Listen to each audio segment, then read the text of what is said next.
السلام عليكم ورحمة الله وبركاته. الفاتحة. أعوذ بالله من الشيطان الرجيم. الرحمن الرحيم. إياك نعبد وإياك نستعين. اهدنا الصراط المستقيم صراط الذين أنعمت عليهم غير المغضوب عليهم ولا الضالين. الحمد لله رب العالمين، والصلاة والسلام على أشرف الأنبياء والمرسلين وعلى آله وأصحابه أجمعين. قال رب اشرح لي صدري ويسر لي أمري واحلل عقدة من لساني يفقهوا قولي.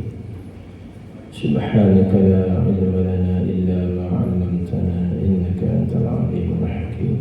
ولا حول ولا قوة إلا بالله العلي العظيم. اللهم لا سهل إلا ما جعلته سهلا وأنت تجعل الحزن والصعب إذا شئت سهلا يا رب العالمين. أما بعد، kamu tahunya alhamdulillah, syukur kita kepada Allah SWT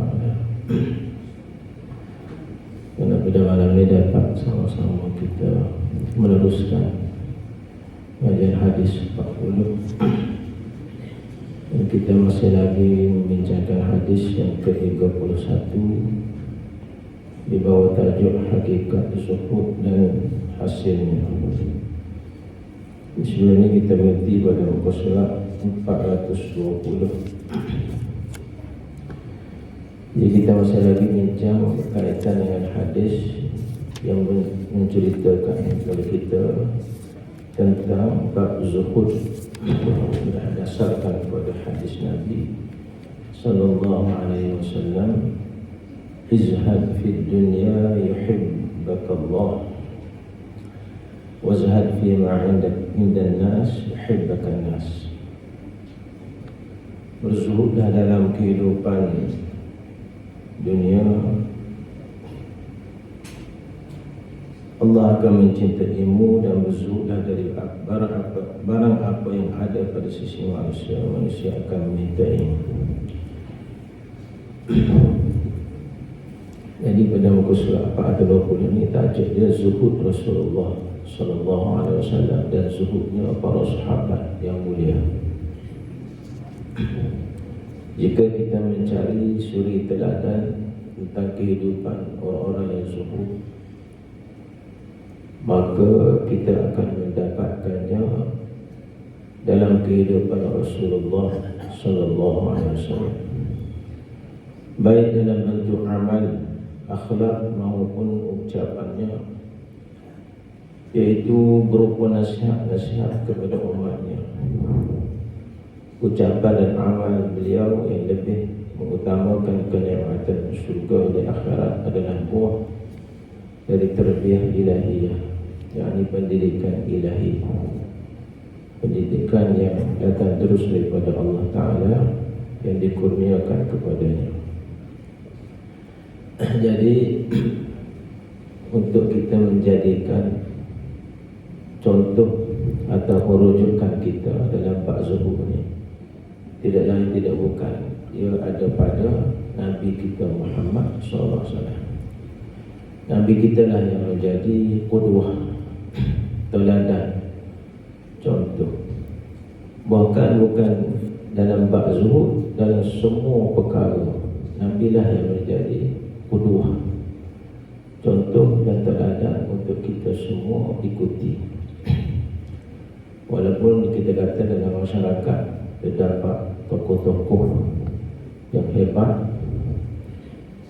tapi tidak boleh kita tandingi kehebatan yang ada pada diri Nabi kita Muhammad SAW. Allah Ta'ala berfirman, laqad kana lakum fi Rasulillah uswatun hasanah. Sesungguhnya adalah bagi kamu pada diri Rasulullah SAW itu ikutan yang terbaik. Jadi dalam bab zuhud ni pun kita kena tengok Nabi kita, kena rujuk Nabi kita SAW. Kalau kita silap rujukan, maka berlaku salah faham pada makna zuhud itu sendiri. Kadang-kadang kita ni suka sangat jadikan tokoh-tokoh tertentu ataupun orang-orang tertentu yang kita anggap dia tu hebat dalam bab zuhud lah contohnya, maka kita pun ikut dia, tiru segala-galanya yang dia buat. Maka kadang-kadang apa yang manusia lain selain daripada Nabi kita buat tu tidak tepat dalam makna zuhud, maka kita tidak boleh lagi kena jadikan Nabi kita sebagai contoh. Dan bahkan dalam semua kehidupan kita, amalan kita, Nabi dah jadi contoh. Anak-anak muda sekarang ni dia suka mencontohi tokoh-tokoh tertentu, orang-orang tertentu. Sudah jauh kita ditinggal oleh Nabi kita SAW 1400-1500 tahun dahulu. Setengah daripada kita lupa pada Nabi kita Muhammad SAW. Mari tokoh-tokoh yang baru, yang terkini, apatah lagi tokoh-tokoh itu yang jauh daripada agama Allah SWT, pada kehidupan mereka. Tapi itulah yang disukai oleh anak muda kita, dia tiru contoh-contoh yang tidak betul dan tidak tepat, sebagaimana dikehendaki oleh syariat Allah SWT. Nabi kita daripada segi zuhudnya, dia tidak mengutamakan dunia, dia mengutamakan kehidupan akhirat, kenikmatan syurga. Allah Subhanahu wa ta'ala berfirman, وَلَا تَمُدَّنَّ عَيْنَيْكَ إِلَى مَا مَتَّعْنَا بِهِ أَزْوَاجًا مِّنْهُمْ زَهْرَةَ الْحَيَاةِ الدُّنْيَا لِنَفْتِنَهُمْ فِيهِ وَرِزْقُ رَبِّكَ خَيْرٌ وَأَبْقَى. Maksudnya, janganlah kamu tujukan ataupun tunjukkan kedua matamu kepada apa yang telah kami berikan kepada golongan-golongan dari mereka yang kufar, yang kufur, daripada segi kemewahan hidup dunia, keindahan hidup dunia, sebagai bunga-bunga kehidupan, nikmat dunia yang melimpah ruah. Ia tidak lain adalah untuk kami uji, cubai mereka dengannya. Semua kemewahan, kenikmatan yang Allah Ta'ala beri kepada golongan kufar itu ada satu bentuk cubaan juga, ujian juga. Dan kurniaan Tuhan kamu adalah lebih baik dan lebih kekal, yakni nikmat syurga di akhirat itu lebih baik dan lebih kekal, yang telah dijanjikan oleh Allah SWT. Pada zaman Nabi kita SAW, para sahabat juga, dia ada hawa nafsu dan juga kadang-kadang dia ada keinginan, kecenderungan untuk sama-sama menikmati, merasai ataupun mendapatkan nikmat seumpama yang dimiliki oleh golongan-golongan kufar, golongan kafir, yang Allah Ta'ala buka seluas-luas nikmat kepada mereka itu. Allah Ta'ala beri apa sahaja yang mereka nak daripada nikmat dunia, boleh buat belaka. Apatah lagi disebabkan mereka itu tidak diikat dengan apa-apa peraturan, undang-undang syariat, tak ada, dia bebas. Orang kufar ni bebas segala-galanya, umpama binatang lah. Dia boleh buat apa saja, ikut sesuka hati dia, sebab dia tidak ada ikatan. Sebab dia tidak ada syariat. Jadi apabila para sahabat ni tengok gitu, dia rasa kena juga, segenap juga. Jadi Allah Ta'ala tegur saya, jangan kamu duduk cenderung, duduk segenap, matamu duduk sekeliru dengan kenikmatan kemewahan dunia tu. Semua tu ujian yang Allah Ta'ala kata. Allah Ta'ala tegur lalu para sahabat Nabi SAW dan Nabi kita sendiri. Dan teguran ini berpanjangan sampai zaman kita, seolah-olah ayat ini hidup sampai zaman kita. Walaupun teguran ini berlaku pada para sahabat, tapi teguran kita ni berlaku juga ke atas orang beriman. Kalau kita ni orang beriman, orang Muslim yang sejati, maka kita anggap ini adalah teguran Allah Ta'ala, nasihat Allah Ta'ala, peringatan Allah Ta'ala. Tak usah ada sesuatu liu sangat. Mana jangan letak di hati sangat kemewahan-kemewahan dunia itu semua. Nabi SAW hidup baik sebelum maupun sesudah hijrah, baik dalam keadaan sempit maupun keadaan lapang. Beliau sentiasa bersikap zuhud. Tak kira dalam keadaan apa sekalipun, Nabi bersikap zuhud terhadap kenikmatan dunia, mencari kenikmatan akhirat dan bersungguh-sungguh dalam beribadah. Itu makna zuhudnya. Makna zuhud saat ini dia cari nikmat akhirat dan dia bersungguh-sungguh dalam ibadah. Apa itu nikmat akhirat? Syurga. Nikmat syurga yang dijanjikan oleh Allah Ta'ala, dan dia bersungguh-sungguh dalam ibadah. Buat sewakti, semaya pun sewakti, semua ibadah dia buat betul-betul sungguh-sungguh. Ibadat dalam makna yang luas lah. Kita mari mengaji, belajar ilmu, menuntut ilmu pun ibadah. Semua sekali. Ibadah tu dalam konteks yang luas, bukan kita kata ibadah khususi dalam bentuk solat sahaja, bukan semua yang disebut oleh Allah Ta'ala dalam Al-Quran. Wa ma khalaqtul jinna wal ins illa liya'budun. Tidak aku ciptakan jin manusia kecuali untuk mereka itu beribadah kepada Allah Ta'ala dalam konteks yang luas, sebagaimana kita baca dalam doa iftitah, qul inna salati wa nusuki wa mahyaya wa mamati lillahi rabbil alamin. Katakanlah olehmu Muhammad, sesungguhnya salatku, ibadatku, hidupku, matiku lillahi rabbil alamin, semuanya untuk Allah Ta'ala dan sekalian Allah Ta'ala. Maknanya konsep ibadah itu meliputi kehidupan kita keseluruhannya. Tidur kita, bangun kita, berjalan kita, berlari kita, naik kenderaan kita, semuanya ibadah. Jadi semua itu kena bersungguh-sungguh supaya dia jadi satu ibadah yang mana akan diberi ganjaran pahala oleh Allah SWT. Para sahabat telah meneladani Nabi mereka. Mereka adalah para pemuka dalam berzuhud dan teladan bagi orang yang ingin hidup zuhud. Jadi Nabi kita adalah contohlah. Bahkan sahabat-sahabat sendiri adalah contoh. Semuanya contoh dalam bab zuhud ini. Oleh kerana mereka ini adalah manusia biasa juga, maka mereka ada keinginan untuk memiliki dunia. Pada manusia biasa, yang mendidik dia, yang mengawal dia agama.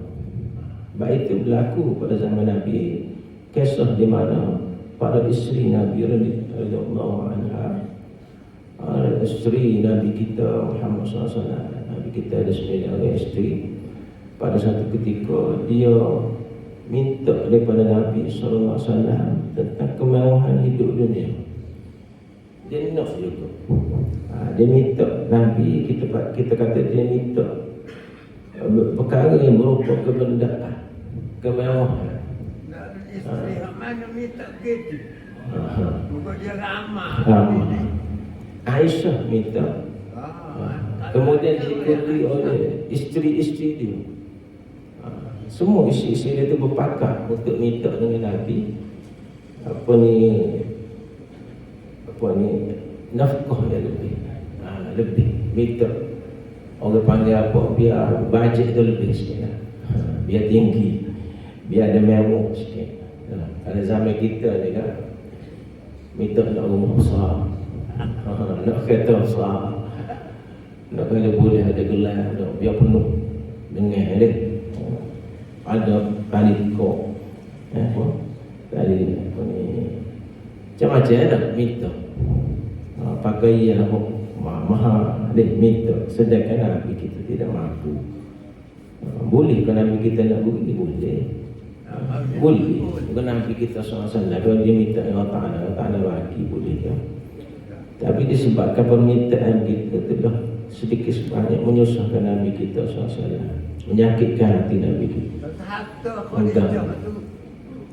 Banyak. Khadijah tak ada kan? Meninggal. Boleh juga Nabi sebut. Lalu turun ayat. Turun ayat. Allah Ta'ala tegur. Turun ayat selalu tegur. Ya.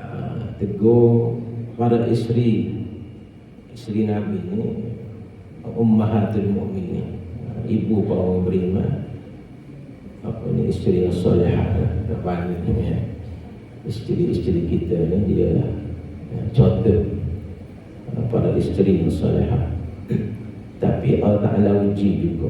Orang buat ni dalam mana dia nak apa ni, keduniaan, kemewahan, kebendaan, material dia kata nak, jiwa tu nak, perhiasan dari kita.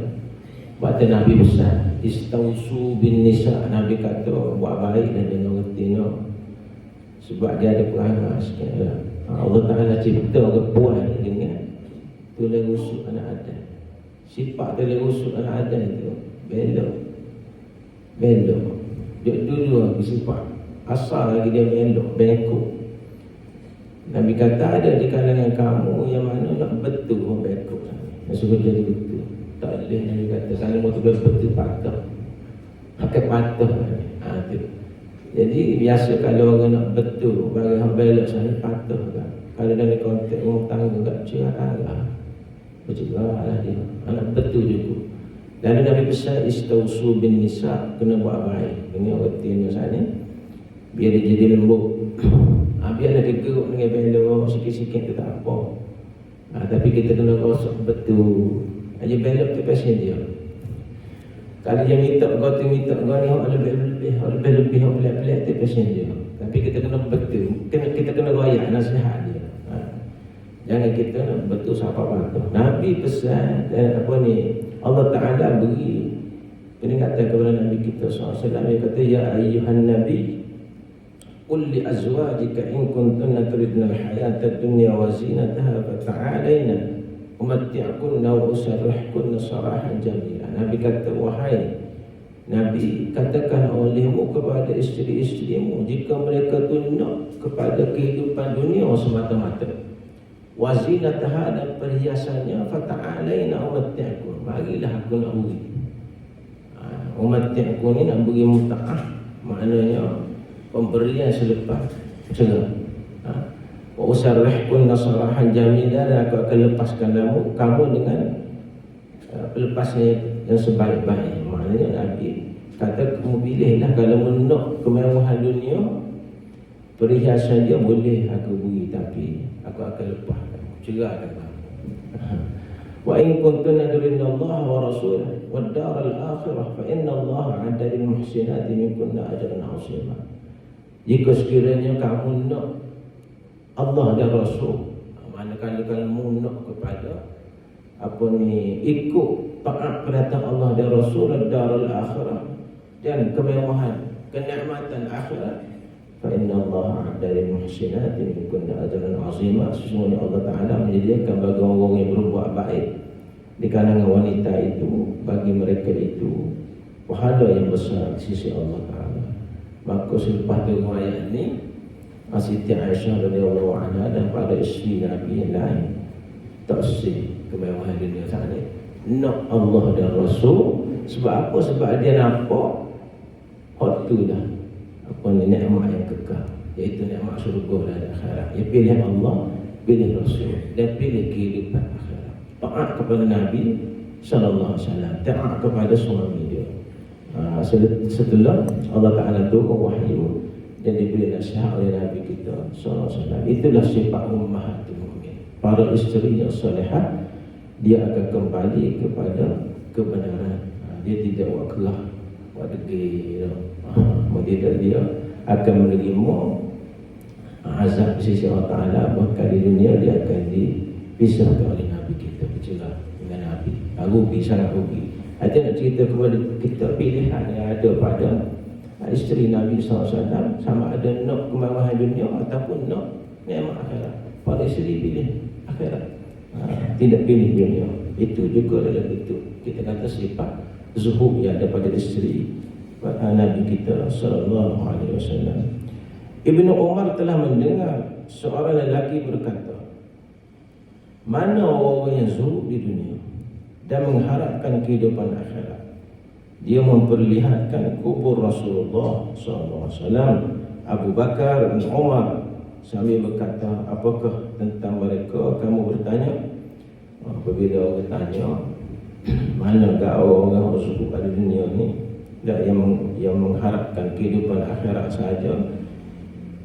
Lalu Ibnu Umar tunjuk pada kubur Nabi, makam Nabi kita Muhammad SAW dan juga Abu Bakar, Umar. Inilah dia kata orang yang contoh orang yang ada sifat zuhud dalam kehidupan dunia mereka, dia orang yang mengutamakan akhirat.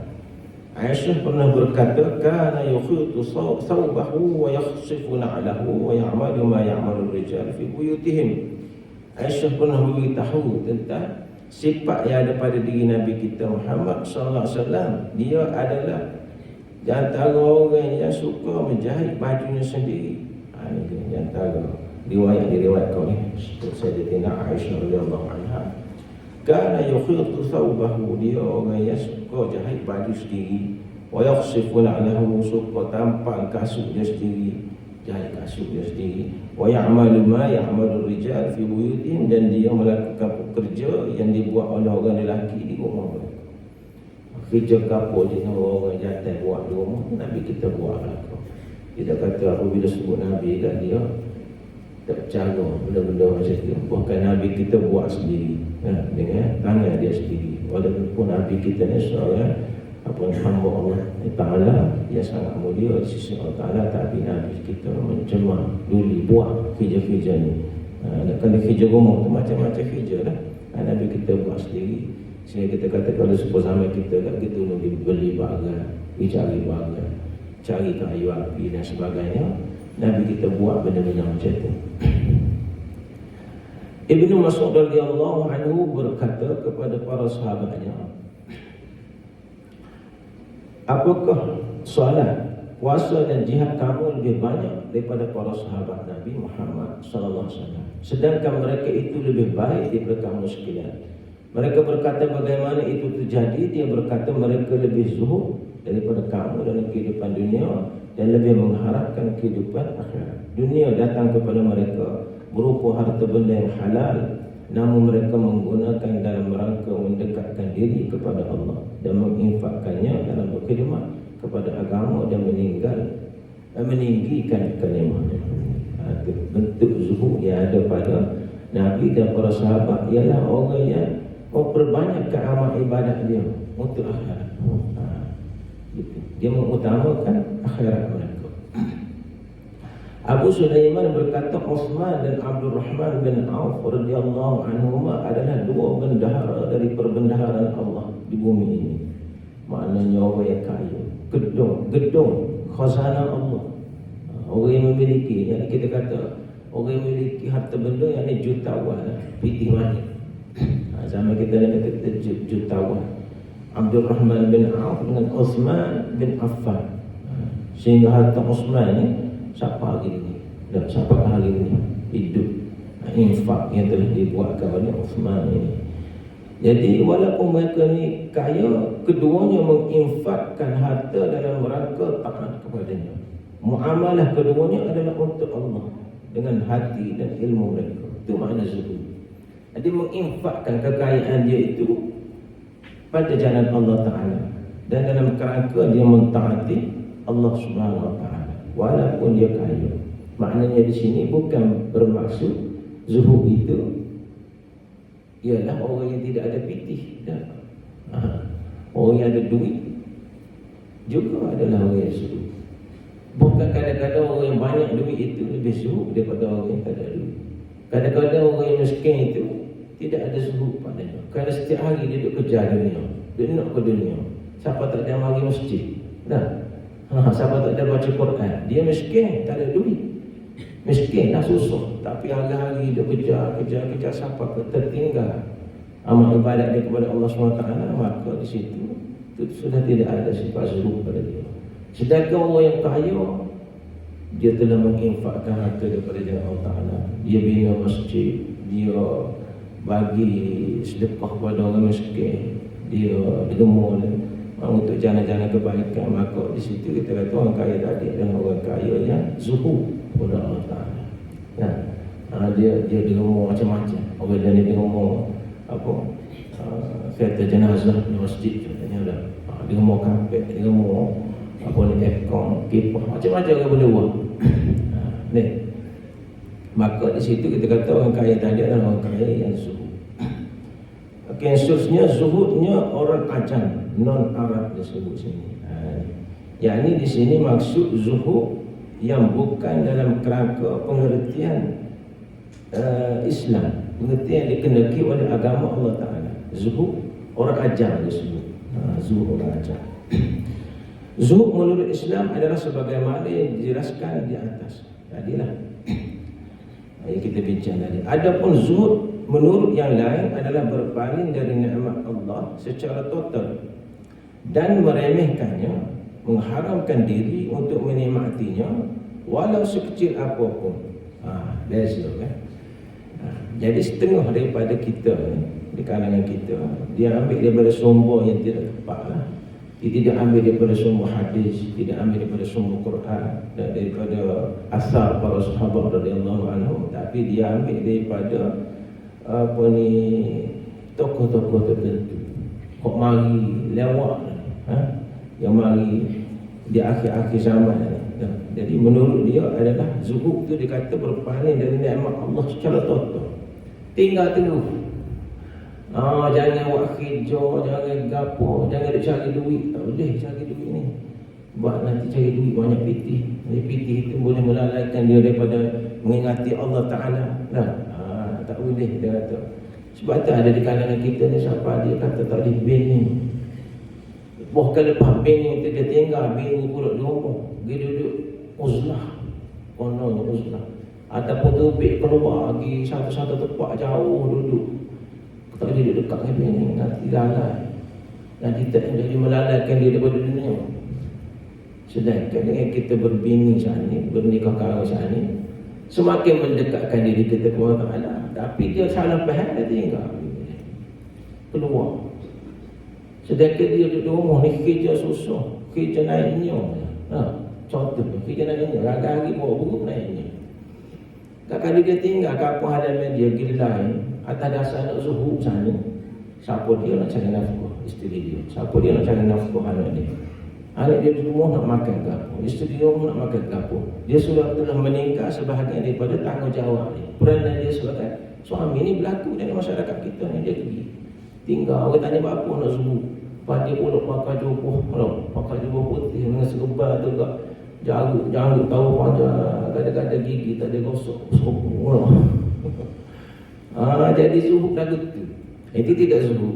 Itu sebenarnya tidak zuhud tu. Siapa tinggal dia gedung buat ibadat tertidur, duduk sejik mana-mana, semaya, tugak semaya, baca Quran, zikir semaya, baca Quran, zikir semaya, tidur sikit-sikitnya. Anak bini di rumah ni tak nak makan, nak minum. Berdosa dia kepada Allah Ta'ala. Sedangkan orang yang zuhud sebenarnya dia tak boleh tinggal bini dia, tak boleh tinggal anak dia. Kena jaga anak dia, kena jaga isteri dia, kena cari nafkah anak bini dia. Waktu dia tinggal dekat bini, dia cari nafkah pula, sudu. Berdosa dia dengan Allah SWT. Ini di antara yang disebut dalam kitab ni, orang yang berpaling daripada nikmat Allah secara total. Dia tinggal. Tak asyik kerja. Kerja-kerja ni suruh kau lah. Biar orang lain dah buat kerja. Apa kita nak Dia suruh. boleh beres dari rumah dia, tak ada apa-apa. Dia pergi sendiri dia. Dia zuhud sendiri dia. Kemana dosa juga kau. Pasal dia nak ada Allah SWT untuk akhirat. Dia nak ada Allah Ta'ala di rumah pun boleh. Kita hadap bini kita di rumah mana-mana tu boleh pahala. Sebab apa yang dia nak tinggal bini dia, tinggal anak dia, datang alasan apa? Adakah dia seorang mujahid ataupun askar duduk di perbatasan jaga ketenteraman negeri negara dia atau apa? Ataupun dia seorang doktor terpaksa duduk berjanjian nak berdoa, tak ada masalah. Atas alasan tugas dia, ataupun terpaksa duduk di lautan. Jaga telaga minyak. Engineer, tak apa. Ni tu atas dasar dia nak ibadat ke diri dia. Saya tak boleh terima. Ya. Tidak rasa tak terima, memang tidak betul. Itu tidak sungguh. Kalau nak tengok juga bawa habis bini dia, anak dia gila kau. Bila habis 40 ribu ni. Wah belakang ada di kalangan kita dia silap faham gitu. Ada menerima pakar mengambil daripada semua-semua dia tepat. Meremehkannya, mengharamkan dirinya untuk menikmatinya. Makan sikit-sikit gitu je. Oh tidak sedap, makan tak sedap. Oh sedap tadi makan ni dunia tak boleh. Nasi Arab ni sedap, nasi minyak sedap hanya makan tak boleh. Ada kata kita makan kan makan nasi dengan bubur juga. Oh dah zuhu. Sudah. Tak nikmat dunia macam tu. Saya tanya begini tak, sebaca dalam kitab ada benda berlaku.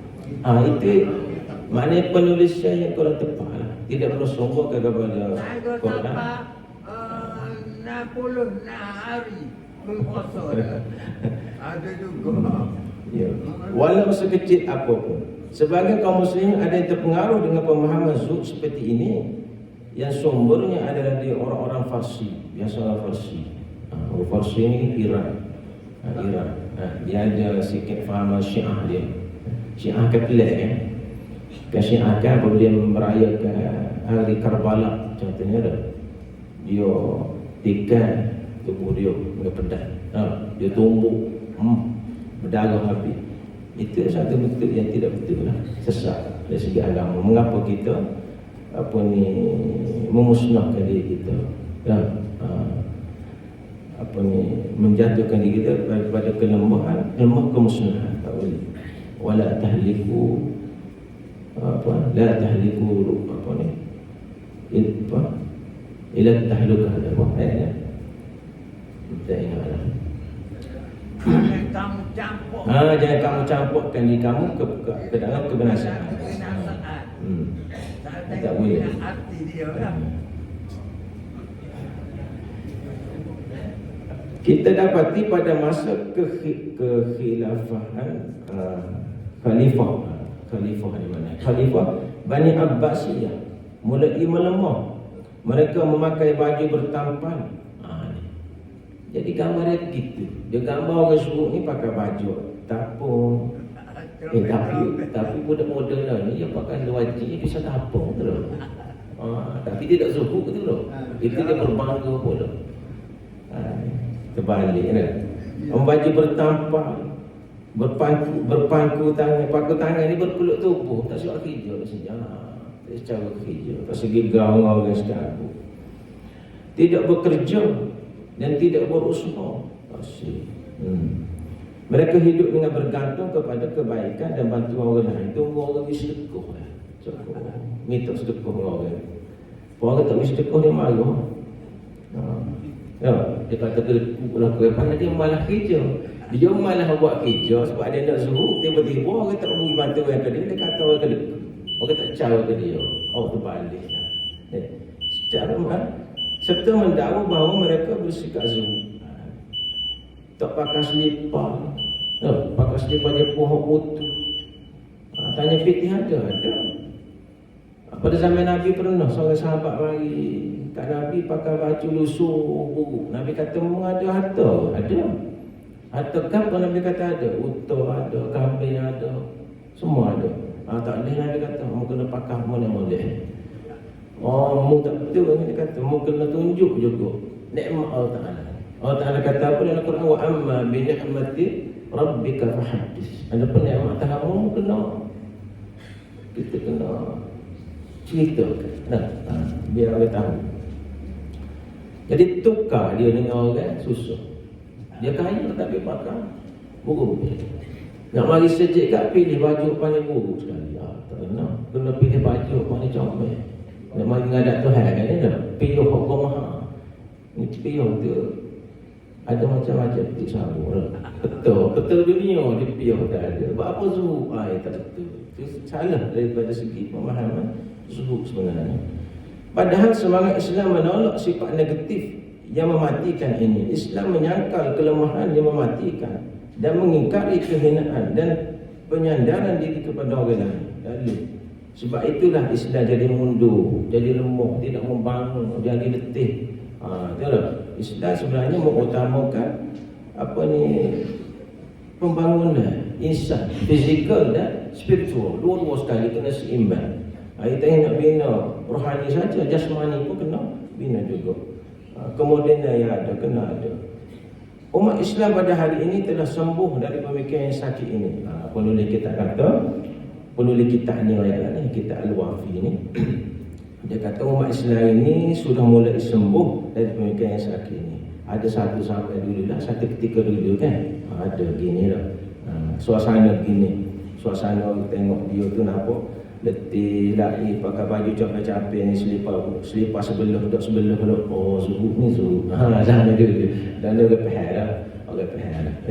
Mereka bersemangat untuk bekerja, berlumba-lumba dalam mendapatkan keuntungan dalam memakmurkan bumi, sehingga kadang-kadang kita merasa takut diri kita akan melalaikan akhirat. Kerana itu kita berusaha mencari sarana yang dapat mengingatkan kita kepada Allah dan membawa kita kepada sifat zuhud agar kita selamat dari tipu muslihat syaitan dan rayuan dunia. Jadi dia kata sebenarnya apa ni, zuhud yang sebenar kita kena ada semangat kerja, kena berlumba-lumba, kena ada persaingan untuk memakmurkan bumi ni. Kalau ada orang kaya, kita cari jalan juga untuk kita jadi kaya. Kalau ada orang berilmu, kita cari jalan juga untuk kita jadi orang berilmu. Biar kita ni standing dengan bangsa-bangsa lain. Dengan dalam masa sama kita tidak meninggalkan akhirat. Dan kita jadikan benda-benda tadi adalah jambatan untuk akhirat. Gitu.